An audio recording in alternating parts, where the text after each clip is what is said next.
சென்னை சில்க்ஸின் ஆஹா ஓஹோ ஆடி சேல் 50% வரை தள்ளுபடி.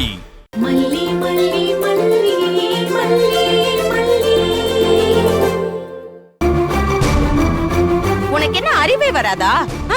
அன்னைக்கு வீட்டுக்கு வந்தப்ப அசிங்கப்படுத்தி அமிச்சல்ல, இப்ப எந்த மூஞ்ச வச்சுட்டு வெண்பாவை பார்க்க வந்திருக்க? ஸ்கூல் நல்லா பார்க்க மாட்டேன், வெளியில தலை காட்ட முடியாத அளவுக்கு அசிங்கப்படுத்திடுவேன். சாப்பாடு தானே குடுக்குறாங்க, குடுத்துட்டு போயிடுவாங்க. மல்லியம்மா நீங்க குடுங்க, நான் சாப்பிடுறேன். ஏய், சொல்லிக்கிட்டே இருக்க. அவ இருக்கான உடனே தைரியம் ஜாஸ்தி ஆயிடுச்சா? வாய் ஜாஸ்தியா பேசினா வாய் அடிச்சு உடைச்சிருவ சொல்லிட்டேன். நிஷா, குழந்தைகிட்ட எப்படி பேசுறதுன்னு தெரியாது, அடிச்சிருவேன் உடைச்சிருவேன்னு சொல்றேன். அவ மேல கை பட்டுச்சு, அப்புறம் நான் பார்த்துட்டு சும்மா இருக்க மாட்டேன். என்னடி என்ன பண்ணுவ? எங்க வீட்டு குழந்தைய நான் அடிப்பேன் உதைப்பேன், நீ கேட்க யாரு? வேலைக்கு வந்த சம்பளம் வாங்கின அதோட முடிஞ்சது உனக்கு. மாமாவை மயக்கின மாதிரி உன் சேட்டைய என்கிட்ட காட்டணும்னு நினைச்ச காணாமாக்கிடுவேன். ஆமா, ஒரு நிமிஷம் நான் கூப்பிடுறேன். ஏதாவது பிரச்சனை பண்ணனே வந்திருக்கியா? இந்த வேலை வச்சுக்கிட்ட என்ன பிரச்சனை? மேடம், பச்சை குழந்தைய அடிப்பேன் உதைப்பேன்னு சொல்லிட்டு இருக்காங்க மேடம். மேடம், நீங்க கதிரேசன் சாரோட பொண்ணு தானே? ஆமா. உங்களை நான் முன்னாடியே பாத்திருக்கேன். சார் எனக்கு ரொம்ப நல்லாவே தெரியும். என்ன ப்ராப்ளம் மேடம்? மேம், உங்களுக்கே தெரிஞ்சிருக்கும்னு நினைக்கிறேன். இவ என் அக்காவோட குழந்தைய கடத்திட்டு போலான்னு பாக்குறா மேம். ஐயோ இல்ல இல்ல, அவங்க பொய் சொல்றாங்க. என்ன மேடம், குழந்தை இல்லன்னு சொல்றா? ஐயோ, அவ்வளவு தூரம் அந்த குழந்தைய மயக்கி வச்சிருக்கா மேடம் அவ. அப்படிலாம் இல்ல, என் மல்லியம்மா எனக்கு சாப்பாடு கொடுத்தாங்க. நீ ஏன் சாப்பாடு கொடுக்கறன்னு இவங்க தான் வந்து பிரச்சனை பண்ணிட்டு இருக்காங்க. மேடம், என்னதான் ப்ராப்ளம் மேடம் இங்க? ஒரு நிமிஷம் இருங்க மேடம். இத பாருங்க, கோர்ட் ஆர்டர்.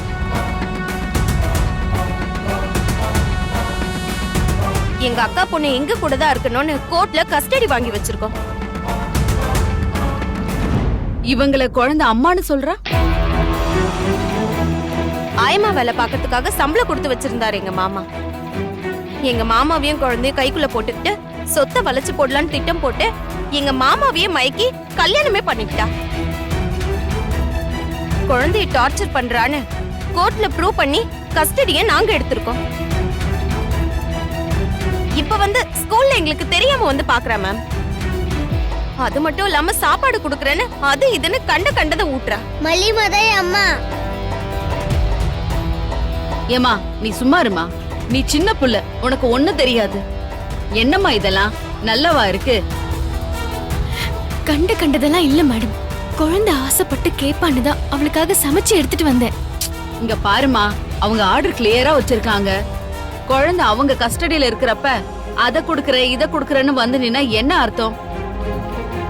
நான் தான் மல்லியம்மா கிட்ட ஊட்ட சொல்லி கேட்டேன். நான் தான் வர சொன்னேன். எனக்கு இவங்க கூட இருக்கிறதுக்கு பிடிக்கல. பாருங்க மேடம், சின்ன குழந்தைய எப்படி எல்லாம் பேச வச்சிருக்கான்னு பாருங்க. இங்க பாருங்கம்மா, குழந்தைய கைக்குள்ள போட்டுக்கிட்டு இப்படி எல்லாம் பண்ணிக்கிட்டு இருந்தீங்கன்னா அது நல்லாவே இருக்காது. புடிச்சு இழுத்துட்டு போங்க மேடம். இவளுக்கெல்லாம் 4 நாள் ஸ்டேஷன் கோர்ட் நலஞ்சாதான் புத்தி வரும். நான் கேஸ் கொடுக்கறேன். இல்ல மேடம், அவங்க கடத்திட்டு போகலாம் ட்ரை பண்ணல. குழந்தை அவங்களுக்கு ஃபேவரா தான் பேசுறா. இந்த பாருமா, அப்படி உனக்கு குழந்தைய பாக்கணும்னு இருந்தா லீகலா கோர்ட்ல போய் ஆர்டர் வாங்கிட்டு வந்து பாக்கணும். இனிமே இந்த மாதிரி பார்த்தன்னு தெரிஞ்சது தூக்கி உள்ள வச்சிருவேன். ஜாக்கிரதை. வெண்பாபா, இங்க பாருங்க மல்லியம்மா. ஏய், ஸ்கூல் பெல் அடிச்சாச்சு. நீங்க என்ன கொஞ்சிட்டா இருக்கீங்க ரெண்டு பேரும்? வா மல்லியம்மா, மல்லியம்மா வான்னு சொல்றல. மல்லியம்மா, மல்லியம்மா, மல்லியம்மா.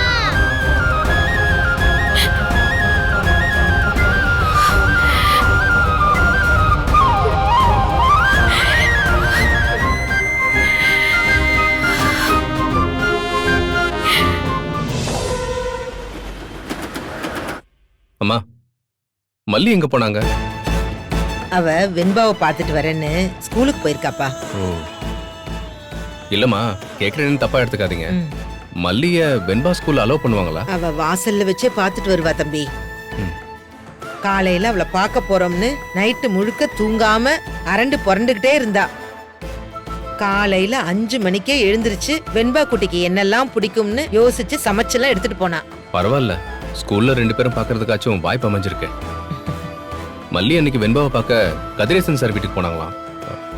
அப்போ அந்த நிஷா இல்ல, அவங்கள பார்க்க அலோவே பண்ணலையா? அதுங்கெல்லாம் ஒரு மாதிரி முரட்டு குடும்பம் தம்பி. குழந்தைய 2 நிமிஷம் பார்க்க விடுறதுல என்ன ஆயிட போகுது சொல்லுங்க? இப்ப ஸ்கூல்ல பார்க்க போறது தெரிஞ்சாலே ஆடுன்னு ஆடிடுவாங்கன்னு நினைக்கிறேன்ப்பா. தெரியாம தான் அவ பாத்துட்டு வரணும். அதோ மல்லியே வந்துட்டாளே. மல்லி வா. வாங்க அரவிந்த். ஏய் மல்லி, நீ வெண்பாவை ஸ்கூல்ல பாத்தியா? பேசினாலா? சாப்பிட்டாலா? என்ன சொன்னா? என்னாச்சுங்க, பார்த்து பேசுனீங்களா இல்லையா? பேசினேன். என்ன பிள்ளை நீ மூஞ்சி உம்முன்னு வச்சிட்டு இருக்க? சாப்பாடு குடுத்தியா இல்லையா? இல்ல பெரியம்மா, நிஷா அங்க வந்து பார்த்து பெரிய பிரச்சனை ஆக்கிட்டா. ஐயோ, பிரச்சனையா? பிரச்சனையாக்குற அளவுக்கு என்ன பண்ணிட்டாங்களாம்? அந்த குழந்தைய பார்த்து 2 வார்த்தை ஆசையா பேசுறதுல அவளுக்கு என்ன வந்துச்சான்? குழந்தைய கடத்த வந்திருக்கேன்னு போலீஸ் கிட்ட எல்லாம் சொல்லி அசிங்கப்படுத்திட்டா பெரியம்மா. என்ன? பாவம் வெண்பா ஒரே அழுக. அவ அழ இழுத்துட்டு போயிட்டா. வெண்பா அழுதுகிட்டே போனது இன்னும் என் கண்ணுக்குள்ளே நிக்குது. ஐயோ, ஐயோ, உன் கூட நானும் வந்திருக்கணும் மல்லி. அவளோட உச்சி குடுமி ஆட்டுன்னு ஆட்டி வச்சிருப்பேன். குழந்தைகிட்ட எப்படி நடந்துக்கணும்னே தெரியாத அவளை நம்பி கஸ்டடி கொடுத்திருக்காங்க. ஐயோ, நம்ம என்னத்தை தான் சொல்றது போ. எல்லாத்துக்கும் நான் தான் காரணம் பெரியம்மா. என்னாலதான் எல்லாரும் கஷ்டப்படுறாங்க. நாமெல்லாம் பெரியவங்க, கஷ்டத்தை தாங்கிக்குவோம். கஷ்டம் இருக்குன்னு நம்மளால சொல்லவாத முடியும். ஆனா வெண்பா, அவளை நினைச்சாதான் கஷ்டமா இருக்கு. ஐயோப்பா, இவ ஒருத்தி. பாருங்க தம்பி, என்ன நடந்தாலும் சரி உடனே அப்படியே பொலபொலன்னு கண்ணீர் விட்டு அழ ஆரம்பிச்சிருவா. நீங்க பாரு மல்லிமா, நீ கடத்த வந்துட்டேன்னு அந்த நிஷா சொன்னா அது உண்மையாயிடுமா? வெண்பா கிட்டே கேளுங்கன்னு சொன்னா விஷயம் முடிஞ்சிட போகுது. வாயில என்ன கொழுக்கட்டையா வச்சிருந்த? சொன்ன பெரியம்மா, வெண்பாவும் எனக்கு சப்போர்ட்டா தான் பேசினா. ஆனா நிஷா கோர்ட் ஆர்டர் எல்லாம் காட்டி இப்படி கண்ட சாப்பாடு எல்லாம் எங்க பொண்ணுக்கு கொடுக்க கூடாது அப்படி இப்படின்னு பேசிட்டா பெரியம்மா. ஐயோ, அந்த போலீஸ் மேடமும் இனிமே இப்படி வந்தா ஆக்ஷன் எடுக்க வேண்டியிருக்கும்னு திட்டி அனுப்பிட்டாங்க. ஐயோ, ஸ்கூல்ல போயாச்சு பாத்துக்கலாம்னு நினைச்சேன். அதுவும் முதல் நாளே இப்படி ஆயிப்போச்சு. எங்க மல்லி, நீங்க எங்க கண் கலங்குறீங்க? இனிமே அப்பப்பெல்லாம் வெண்பாவை பார்க்க வேண்டாம். எப்பவும் நீங்க வெண்பாவை பார்க்கலாம், சாப்பாடு கொடுக்கலாம். என்ன சொல்றீங்க தம்பி? சும்மா சமாதானப்படுத்த ஏதாவது சொல்லாதீங்க அரவிந்த். இல்லங்க மல்லி, நான் நிஜமா தான் சொல்றேன். கேஸ் நம்ம சார்பா வாதாடுறதுக்கு வக்கீல் ரெடி பண்ணிட்டேன். நிஜமாவா? ஆமாமா, நான் என்ன பொய்யா சொல்ல போறேன்? நான் இங்க வந்ததே அதை சொல்றதுக்காக தான். அவங்க தரப்புல யார் ஆஜராகி இருக்காங்கன்றதெல்லாம் சொன்னீங்களா இல்லையா? அதெல்லாம் சொல்லிட்டேன் மல்லி. இப்படி ஒரு சேலஞ்சிங்கான கேஸ் தான் எதிர்பார்த்தேன்னு ரொம்ப சந்தோஷமா கேஸ் எடுத்துக்கிட்டாரு. எனக்கே ஆச்சரியமா தான் இருந்துச்சு. ரொம்ப சந்தோஷம் தம்பி. எங்களுக்காக எவ்வளவோ நீங்க உதவி செய்யறீங்க. இதுக்காக நாங்க எப்படி நன்றி சொல்றதுன்னே தெரியல. கடவுள் உங்களை நல்லபடியா வைக்கணும். அம்மா, ஏமா இப்படி பிரிச்சு பேசுறீங்க? விஜய் பிரதர் எனக்கு செஞ்ச உதவிக்கு நான்லாம் அவருக்காக என்ன வேணாலும் பண்ணலாமா? அவர் இருந்த ரேஞ்சுக்கு என் தோள் மேல கை போட்டு கூட பிறந்தவர் மாதிரி பழகினாரு. அவர் நல்ல மனசுக்கு நான் இது கூட செய்யலனா எப்படிமா?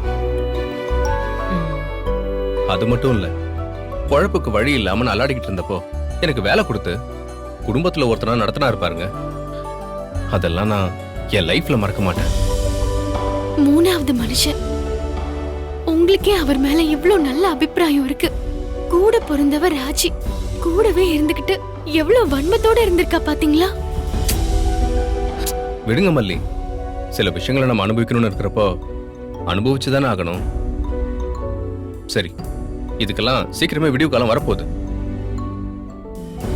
என்ன ஃபீஸ் தான் கொஞ்சம் அதிகமா எதிர்பார்க்கறாரு. எவ்வளோ?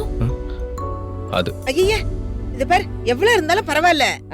நமக்கு மாப்பிள்ளை தம்பி வெளியே வந்தாகணும், அதுதான் முக்கியம். அவர் வெளியில வந்துட்டாலே அப்புறம் ஆட்டோமேட்டிக்கா வெண்பாவோட கஸ்டடி நம்ம கிட்ட வந்துரும். எவ்வளவு செலவானாலும் பாத்துக்கலாம். இல்லம்மா, இன்னொரு நண்பர் மூலமா கொஞ்சம் குறைக்கலாமான்னு பேச ட்ரை பண்ணிட்டு இருக்கமா. அவர் என்ன சொல்றாருன்னு பார்த்துட்டு நான் உங்களுக்கு சொல்றேம்மா. சரி தம்பி, அவர் ஃபீஸ குறைக்கிறாருன்னு சொல்லி அப்படியே பேக் அடிச்சிட போறாரு. பாத்துக்குங்க தம்பி. இல்லம்மா, அப்படிலாம் எதுவும் ஆகாது. சரியா? நான் பாத்துக்கிறேன். நான் பேசிட்டு உங்களுக்கு சொல்றேம்மா. சரி, அப்போ சரிங்க நான் தம்பி, கிளம்புறேம்மா. வரேன் மல்லி.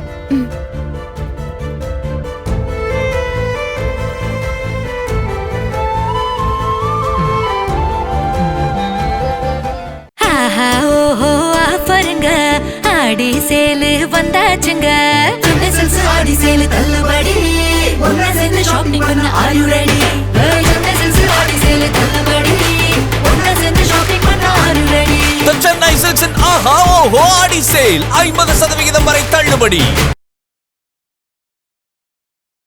இந்த வீடியோ உங்களுக்கு பிடிச்சிருந்தா லைக் பண்ணுங்க, ஷேர் பண்ணுங்க, காமெண்ட் பண்ணுங்க. மறக்காம சரிகமா டிவி ஷோஸ் தமிழுக்கு சப்ஸ்கிரைப் பண்ணுங்க.